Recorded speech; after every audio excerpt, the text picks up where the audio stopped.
Hey everyone, welcome back to another video by Reef. So in today's video, I'm going to give a quick update on the Nuvo 14 nano reef tank. Let's get into it.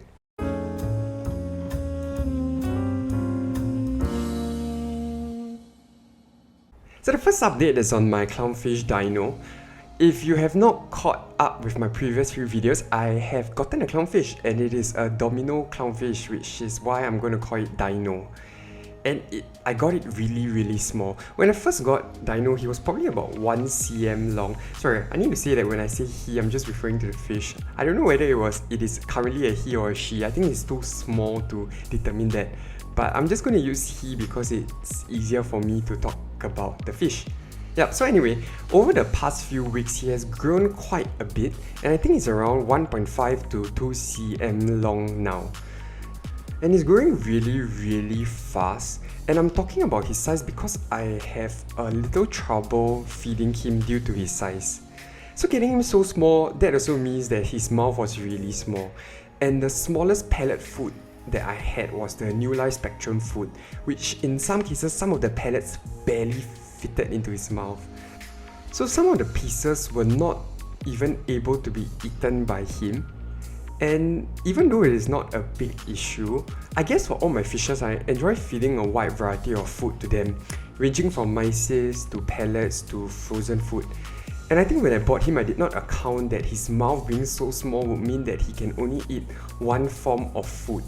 So while I do believe that he will do well and he will grow bigger, and over time I'll be able to feed him a wider variety of food, I don't know if one food brand is able to provide him the sufficient nutrients for growing clownfish. So for sure, I'm not saying that I regret getting him. I'm just saying that if I had to do it again, I would try to look for a clownfish that is slightly bigger so that I'm able to feed the fish a variety of food. Hopefully in the next few months, I'm hoping that he will grow larger so that I can feed him a more varied diet. Over the past, I would say 3 to 4 weeks, he has almost doubled in size, and he's largely less affected by the water flow. So that's kind of a show of his strength and his size now. Also, as mentioned in my previous video, I had been having trouble with my return pump being too strong and having too much flow in my tank. Right here, I just want to thank everybody for your comments. And I have listened to you guys and have decided to get a split nozzle for the return outlet, which I have here as you can see. So one good thing is that the hammers are looking much happier and more puffy, which is a great sign. They definitely look more comfortable with the current water flow, and I love how they are extending fully and not in a droopy way, which is what happens when they don't get enough flow. With that being said, my new nozzle actually created a new problem, which is that it's blocking some light from the zoas, and once again my zoas are stretching out. I will probably need to move the whole rock to a different area or outwards towards the front of the tank so that they can get more light. But I guess that's just a slight drawback to having a split nozzle because of the size of it. Also, an update on my Acans are that they are doing really well. They are really puffed up and a couple of them have been growing new heads.